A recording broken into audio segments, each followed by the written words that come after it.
this is Richard back at you again on this 350 that we made a video on earlier. So we're going to do a little bit of a part two, just a short one real quick. We did get the support out of the case. I wanted to show you a little video of what this looks like down in here since we did get it out. You can see here where that's almost stripped where that anchor's right there. You see that right through there? Mm-hmm. You see where it's almost wore out all the way around. That's wore out so far there. I wouldn't even put a case saver in to use the case. It's kind of a sad deal that being in a full case. So it did have some good stuff too. It did have a roller bearing ring gear in the back for the rear planet. We like to use them as much as we can. Try to get away from the washer style.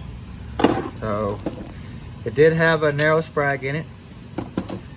Just a little bitty sprag. We'll go back with a wide sprag out of the 4L60 or the 4L60.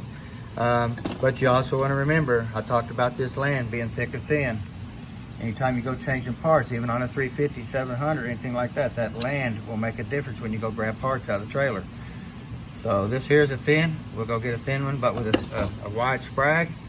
Put it in there for a great upgrade and get this thing going again. It's just a sad day that we got to get a case for this thing. When you price them out, you never know. So these older units have been built 2 or 3 times, got a lot of miles on them. You get them apart and you kind of go, oh my gosh.